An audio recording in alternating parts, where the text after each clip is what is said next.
हाँ जी भाई, सारे इथेनॉल वाली सिचुएशन से अवेयर है, सब परेशान है। अब भाई मैं तो यूज्ड के बारे में बात करता हूँ, यूज्ड गाड़ियों के बारे में। ऐसे में भाई होंडा की रीसेल वैल्यू भाई बहुत ही ज़्यादा बढ़ती जा रही है। मतलब भाई एज अ ब्रांड होंडा पहले ही बहुत प्यारा ब्रांड था, लेकिन जब से भाई E20 की सिचुएशन आई है, जब से भाई होंडा का कुछ अलग ही विचार हो रखा है। मतलब भाई रीसेल बहुत ज़्यादा हो रही है, पूछ बहुत ज़्यादा हो रही है। जब भाई E20 आया था, जब भी ऐसा कुछ नहीं था, लेकिन जब से भाई E20 हाइप में आया ना, नेगेटिव पीआर जो चल रही है भाई, उस वजह से होंडा की गाड़ियों की रीसेल बहुत ज़्यादा हो रही है। ऐसे में भाई एक बहुत ही मेन सवाल लोगों का ये है कि भाई आज की डेट में जो होंडा की भाई फेमस फेमस गाड़ियां है, जैसे कि भाई होंडा अमेज, होंडा WRV, भाई ये सब गाड़ियां है जो होंडा की बहुत चलन में है। ठीक है, ये गाड़ियां है, यही लेनी चाहिए या भाई इनका जो कंपटीशन है भाई उनको भी देखना चाहिए? क्योंकि भाई मतलब एक एवरेज आप मान लो भाई, कोई भी बंदा होंडा सिटी को जो ढूंढने जा रहा है भाई, उसके कंपटीशन में गाड़ियां आएंगी ह्यूंडई की, वरना भाई सबसे तगड़ा कंपटीशन ह्यूंडई की वरना ही होंडा सिटी को देती है।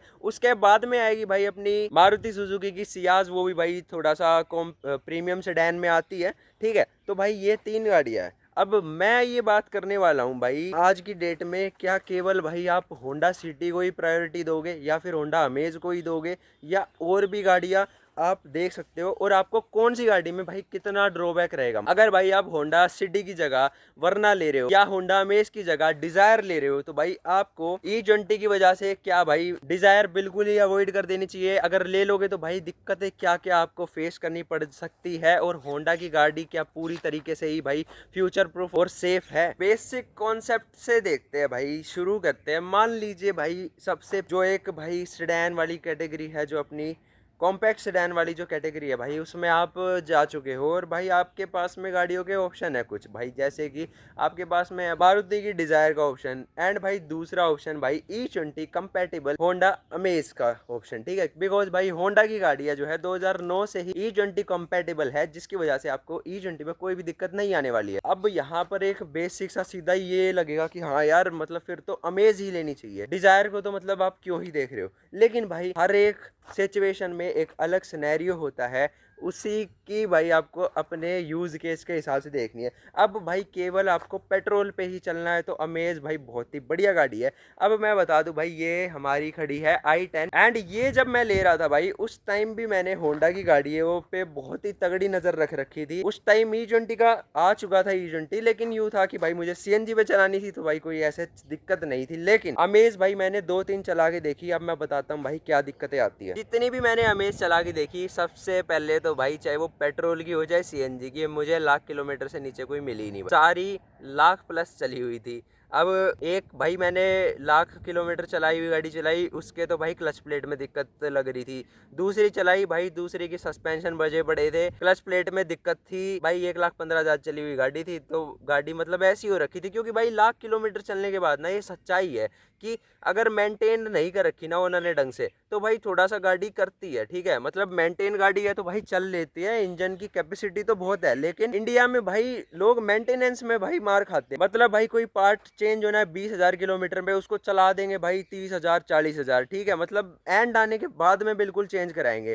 तो ये एक इंडिया में दिक्कत है। चीज क्लियर होगी कि अगर ऐसे टाइप की गाड़ियां है कि भाई रफ कंडीशन की गाड़ी है, तो यार होंडा अमेज आप नहीं लोगे। ठीक है, अब रफ गाड़ी भाई डिजायर भी हो सकती है, लेकिन मैं बात कर रहा हूँ कि भाई कंपैरिजन में, मतलब अगर भाई आपको दो गाड़ियां मिल रही है और दोनों में से डिजायर साफ है, तो भाई आप साफ गाड़ी को ही ज्यादा प्रेफर करना। नॉट इवन डिजायर, चाहे भाई वो स्विफ्ट हो, क्योंकि यूज गाड़ी कोई भी लेता है तो ऐसा नहीं है कि भाई उसको एक ही कैटेगरी के अंदर लेनी है। नहीं भाई, वो बंदा एक बजट के अंदर सारी गाड़ियां ही देखता है, हर सेगमेंट की गाड़ियां देखता है। अब आपको लेकिन अमेज का फायदा बताता हूँ। अगर भाई आपको अमेज प्रीमियम जैम कंडीशन की मिल गई ना, तो भाई अमेज में फायदे बहुत है। E20 कंपैटिबल है, माइलेज पे फर्क पड़ेगा, लेकिन भाई पार्ट्स गाड़ी के खराब नहीं होंगे। अब भाई ये कंपैरिजन था अपनी डिजायर वर्सेस होंडा अमेज, लेकिन जो टॉप कंपैरिजन है ना भाई, होंडा सिटी वर्सेस वरना, भाई ये जानना बहुत जरूरी है दोस्तों, ये जरूर जानना। बिकॉज होंडा सिटी भाई किंग गाड़ी है, रीसेल किंग गाड़ी, एक्चुअल में इतनी प्यारी गाड़ी की मतलब पूछो ना, हर एक यूथ की पसंद है, हर एक भाई जो मिड एज का बंदा है उसे भी पसंद है। ठीक है, गाड़ी बहुत प्रीमियम है। दूसरी तरफ में जो भाई वरना है, टोरा भाई उसका भी कम नहीं है। ठीक है भाई, बहुत ही ओरा वाली गाड़ी है वरना। भाई आपके पास में दो ऑप्शन मान लो इनमें से है, अगर होंडा सिटी और Hyundai वरना में, तो भाई इथेनॉल वेथेनॉल सब कुछ हटा के एक साफ सीधा जवाब बता देता हूँ भाई, होंडा सिटी जैसी गाड़ी है ही नहीं। बिकॉज जैपनीज जो इसका इंजन है ना भाई, उसकी रिलायबिलिटी बहुत ही तगड़ी है। होंडा सिटी सीएनजी पे कामयाब है, Hyundai वरना सीएनजी पे कामयाब इतनी नहीं है। लोग लगवाते हैं भाई, वो मुझे पता है, लेकिन अगर आप कंपेयर करोगे भाई होंडा सिटी के IVTEC इंजन से, तो भाई होड़ ही नहीं है भाई उस इंजन की। इधर से भाई यही चीज क्लियर है कि भाई होंडा सिटी एक बहुत ही ज्यादा रिलायबल गाड़ी है। भाई मैं Hyundai वरना को डायरेक्टली मना क्यों कर रहा हूँ भाई, उसके बारे में मैं आपको बता देता हूँ। भाई Hyundai वरना की ना यार एक्चुअल में खर्चे भाई शुरू से ही बहुत ज्यादा है। लंबी चलने के बाद में ना as compare to Honda cars, भाई जो Hyundai की वरना वगैरह है, ये भाई उनकी प्रीमियम गाड़ियों में आती है, तो भाई इनमें ज्यादा खर्चे भाई देखने को मिलते हैं। अगर मिस्त्री ने गाड़ियों पे इन पे हाथ लगा दिया, ये जो भाई Hyundai की महंगी वाली गाड़ी है, इनके खर्चे फिर पुगाने भाई मुश्किल हो जाते हैं। लेकिन भाई होंडा एक रीसेल में इतनी किंग इसीलिए है, होंडा सिटी का इतना नाम इसीलिए है, उसका जो भाई बाद का मेंटेनेंस है ना भाई, वो इंसान को भाई दुखी नहीं करता है। अगर कोई इंजन में काम भी है तो वो ही भाई सक्सेसफुल ज्यादा हो जाता है। इन शॉर्ट भाई मेरा ये कंक्लूजन है, Hyundai वरना तो भाई देखो खर्चे करवाने वाली गाड़ी है ही, वो भाई एक और शौक या सी साइड में और ज्यादा चली जाती है। अगर एक प्रैक्टिकल रिलायबल गाड़ी चाहिए, एक बात तो भाई आई जाती है कि यूज्ड में कंडीशन तो भाई आपको देख के लेनी पड़ेगी। कंडीशन बस शर्त साफ होनी चाहिए। E20 वाले सिनेरियो की बात करते हैं इनमें।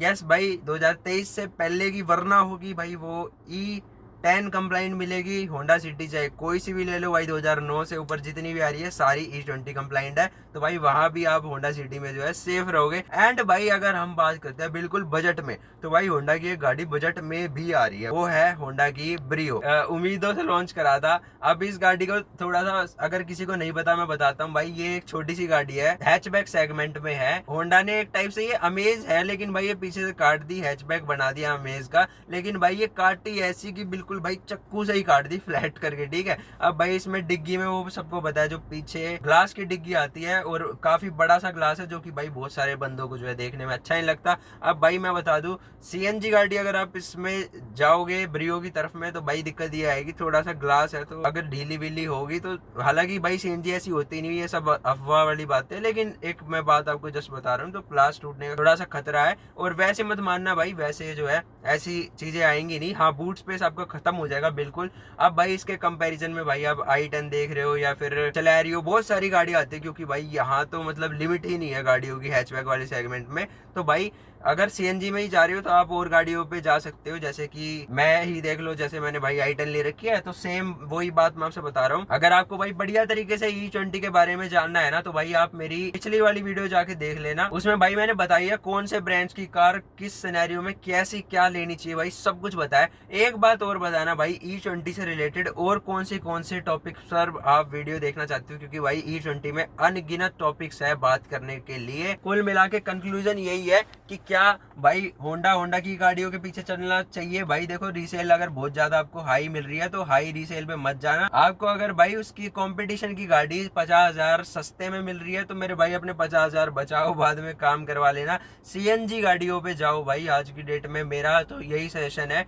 अगर एक तो भाई आपको देखो कॉस्ट इफेक्टिव बहुत पड़ेगी, बस शर्त ये है कि भाई आपके वहां पे तो थोड़ा सा भीड़ वगैरह ना हो भाई सीएनजी पंप पे, तो भाई आपको जो है E10 वाला जो है बहुत कम हो जाएगा, बिकॉज फिर आपकी गाड़ी बस खाली स्टार्ट होगी पेट्रोल पे। और उसके लिए मैं आपको बताता हूँ भाई, पावर वाला फ्यूल डलवा लिया करो, थोड़ा सा कहीं ना कहीं एक रिफाइंड फ्यूल हो जाता है, तो गाड़ी स्टार्ट थोड़ा सा सही होगी, नॉकिंग वगैरह कम करेगी। और बाकी भाई सीएनजी पे चलाओगे तो भाई आपको कुछ कहेगी नहीं गाड़ी, क्योंकि सीएनजी पे चलनी है, फिर फ्यूल का जो है ताल्लुकात खत्म हो गया। हाँ, ये बात है भाई, होंडा कहीं भी पीछे नहीं रहती भाई। होंडा की गाड़ियां सीएनजी में भी इतनी मक्खन मलाई चलती है, इतनी कंपेटेबल गाड़ियां है, तो हाँ वहां भाई होंडा जीत जाती है। अगर भाई मिल रही है तो देखो, छोड़ने वाली गाड़ियां होंडा की है नहीं, अच्छे प्राइस पे मिल रही है तो। बाकी ऐसा नहीं है कि भाई गांठ बांध लो कि मैं तो लूंगा तो होंडा ही लूंगा, नहीं भाई। टॉपिक आपको बताना है नेक्स्ट वीडियो के लिए, कौन से पे आपको वीडियो देखनी है। आज के वीडियो में इतना ही, मिलते हैं नेक्स्ट वीडियो में।